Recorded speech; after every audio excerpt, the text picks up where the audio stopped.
कर यह मृग कर अति सुंदर छाला, और सुना हो देव रघुवीर कृपाल। प्रभु कितना सुंदर सोने का मृग है, इसे लेकर के आइए, मैं अपनी कुटिया में सजा करके रखूंगी। जैसे ही सुना, राम जी सरकार ने अपना धनुष उठाया और धनुष उठा करके क्या किया, सीधे उस मृग के पीछे पड़ गए। सच बताइए, वापिस राम जी जब आए, सीता जी का हरण हो गया तो क्या हुआ, राम जी रोए कि हंसे? रोए। राम जी को रोना पड़ा। बात सही है कि नहीं? अगर पत्नी सीता की बात ना मानते तो हो सकता है कि राम जी को ना रोना पड़ता। मतलब क्या है मेरे कहने का? मतलब ये है, सीता मैया ने ये उंगली उठाई थी, ये उंगली। अगर आपकी पत्नी ये उंगली उठा करके कहे कि देखो 1 तोला के सोने के झुमका हमें चाहिए, मतलब चाहिए, तो उस बात को बिल्कुल ना मानिए, नहीं तो क्या होगा, रोना पड़ेगा। हाँ, क्योंकि आमदनी अठन्नी खर्चा रुपया, आपने तो पत्नी की जिद के अनुसार आपने 1 तोला के झुमका ले आए। अब पेमेंट तो है, सैलरी तो है 10,000, 15,000, 20,000, और 1 तोला के झुमका आए 60,000 के, तो क्या होगा? कर्जे में जाओगे कि नहीं जाओगे? और कर्जा में जाओगे तो भैया रोगे, हंसोगे नहीं फिर। हाँ, अगर आपकी पत्नी ये उंगली उठा करके बात करे तो उस बात को बिल्कुल मत मानना। अब बात आती है रावण की। जैसे ही सीता जी का हरण करके रावण लेकर के गया और पुष्प वाटिका में अशोक वाटिका में विराजमान कर दिया। अशोक वाटिका में विराजमान करके सीधे रावण अपनी पत्नी मंदोदरी के पास गया और बोला, मंदोदरी सुनती हो, मैंने अपनी बहन के अपमान का बदला लेने के लिए सीता का हरण कर लिया। जैसे इतना सुना, मंदोदरी बोली, प्रभु आपने ये क्या किया? सीता का हरण कर लिया? अरे आपको पता भी है सीता नहीं है, सीता मेरी सौत नहीं है प्रभु, सीता तो आपकी मौत है, आपकी मौत। और अभी भी समय है, अगर भला चाहते हो तो सीता को राम को लौटा दो, नहीं तो अच्छा नहीं होगा, मृत्यु आपके निकट खड़ी है। बिल्कुल, सीता कोई सामान्य स्त्री नहीं है, सीता तो साक्षात जगदम्बा, जगत जननी भवानी अंबिका, साक्षात शक्ति है। अगर उनका हरण करके आपने बिठा दिया है तो ये आपने अच्छा नहीं किया है। जैसे इतना सुना, रावण ने क्या किया? मंदोदरी ने तो दोनों हाथ जोड़े थे, प्रार्थना की थी, लेकिन रावण ने उठाई लात और अपनी पत्नी के ऊपर मार दी लात। और जैसे लात मारी और कहने लगा, सुनो, तुम मेरी गुरु बनती है, क्या मैं जानता नहीं हूँ, अवगुण 8 सदा उर रहा है। तू मेरी गुरु बनती है, मैं जानता हूँ कि 8 अवगुण तो स्त्री के अंदर हमेशा रहते। जैसे इतना कहा, अब बताओ, रावण अपनी पत्नी मंदोदरी की बात मानता तो क्या उसे मरना पड़ता? मंदोदरी ने गलत कहा था क्या? मतलब मेरा ये है, अगर आपकी पत्नी दोनों हाथ जोड़ करके आपसे प्रार्थना करे तो उस बात को मान लेना, नहीं तो क्या होगा? समझ गए? हाँ, थोड़ी आवाज बढ़ा दीजिए।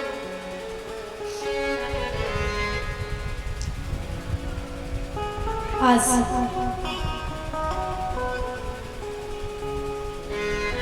घरों में स्त्रियों की चलती है, सगे भाई को कोई पूछना नहीं है, साले साहब को फोन लगाया जाता है, साले सलाहकार बने हुए हैं। तरुणी प्रभुता गए हैं, शाल को बुद्धिदाय कहा। और हमारे बड़े बूढ़े कह करके गए हैं, दीवार बिगाड़े आरो और घर बिगाड़े सारो। तो साले साहब को अपनी फैमिली में ज्यादा इंटरफेयर नहीं करने देना चाहिए। पूरी महाभारत किसने कराई थी? है धृतराष्ट्र के साले साहब मामा शकुनी। मामा शकुनी तो बताता था ना, मार्गदर्शन करता था ना दुर्योधन भांजे तुम्हें क्या करना है हमसे पूछो। अगर शकुनी मामा के कहे अनुसार दुर्योधन नहीं चलता तो हो सकता है कि महाभारत ना होती। पाशे फेंकता था शकुनी मामा, जो कि उसके पिता की अस्थियों से बने थे और उसी के कहने पर चलते थे वो पाशे। युद्ध हर इतना बड़ा युद्ध हुआ केवल शकुनी मामा के कारण। आज कथा आगे बढ़ती है। नारद जी कहते हैं कि कलयुग के दोषों को देखते देखते मैं जैसे ही आगे बढ़ा, वृंदावन पहुंच गया। वृंदावन में मैंने यमुना नदी के किनारे देखा कि एक सुंदर सी स्त्री बैठी है, रो रही है। उसके अगल बगल में दो पुरुष लेटे हैं जिनके बाल बगले की तरह बिल्कुल सफेद हो गए। हजारों स्त्रियां उसकी सेवा में लगी हुई हैं। जैसे ही नारद जी पहुंचे तो उस देवी ने पुकार कर दी, भो भो साधो क्षणम तिष्ठ सच्चिदापि नाशाय। हे साधु, हे संत महात्मा नारद जी, आप मुझ पर कृपा कीजिए। आपने ध्रुव प्रहलाद जैसे बच्चों पर कृपा की है। मेरे बच्चे बूढ़े हो गए हैं, ये मेरे दुख का कारण है, इसलिए आप इन्हें जवान कर दीजिए। मैं भक्ति देवी हूँ। उत्पन्ना नृणे साहं प्रद्युम्न कर्णाटके गतः क्वचित् क्वचिन् महाराष्ट्रे गुर्जरे जीर्णतां गतः। अहम भक्तिरिति ख्याता इमौ मे तनयो मतो ज्ञान वैराग्य नामानो काल योगेन जर्जरो। नारद जी बोले ठीक है। सो वेदों के श्लोक नारद जी ज्ञान और वैराग्य के कानों में फूंकने लगे। लेकिन होता क्या, जितनी देर तक ज्ञान वैराग्य के कान में श्लोक जाते, उठ जाते, खड़े हो जाते, श्लोक बंद की वो पुनः सो जाते। नारद जी परेशान। आकाशवाणी हुई, नारद सत्कर्म करो, सत्कर्म करो। नारद जी बोले ये भी तो सत्कर्म था। ये क्या था? वेदांत के श्लोक, वेदों के श्लोक। जैसे इतना सुना भैया, बस वही भक्ति देवी के बच्चों को जवान करने का ठेका ले रखा था, वो ठेका पूरा नहीं हुआ, इसीलिए हम चिंतित हैं। आज सनत सनत कुमार कहते हैं सबसे अच्छा सत्कर्म इस दुनिया में श्रीमद् भागवत की कथा है। और वो भागवत की कथा तुम सुनाओ। सत्कर्म सूचको नूनम ज्ञान यज्ञ स्मृतो बुधे श्रीमद् भागवतालापः सतु गीता शुकादिभिः। भागवत की कथा हुई और भक्ति ज्ञान वैराग्य आए और नाचने लगे, एकदम जवान हो गए। भक्ति ज्ञान वैराग्य आज भरे पंडाल में नृत्य करने लगे।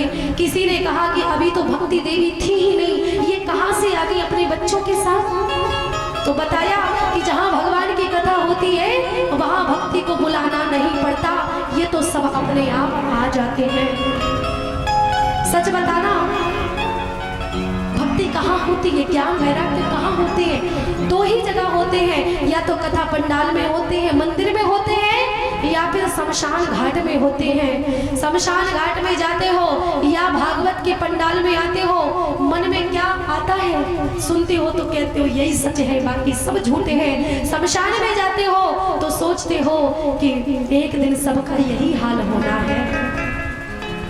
एक शमशान के बाहर लिखा था कि मंजिल तो तेरी यही थी, मंजिल तो तेरी यही थी, बड़ी देर लगा दी आते आते, और जिनको तू अपना समझता था वही चले गए तुझे जलाते जलाते, वही चले गए तुझे जलाते जलाते। इस दुनिया में कोई किसी का नहीं है। भक्ति ज्ञान वैराग्य केवल दो स्थान पर है, एक शमशान घाट पे या फिर भगवान की कथा के पंडाल में या मंदिर में। जैसे ही किसी को जला करके वापस आते हो, अंतिम यात्रा से जब वापस आते हो, जैसे ही नाती पोता आते हैं गमछा पकड़ने लगते हैं, धोती खींचने लगते हैं, कुर्ता खींचने लगते हैं, दादाजी पैसे दे दो, पैसे दे दो, पुनः मोह में फंस जाते हो और कहते हो मरेंगे तब मरेंगे, अभी तो जय है हमारे सब कुछ, कहते हो कि नहीं? हाँ, लेकिन सच यही है। आइए, वृंदावन में आज भी भक्ति नृत्य करती है, इसीलिए संत कहते हैं और भक्ति देवी नृत्य करते करते गाने लगती है कि श्री वृंदावन धाम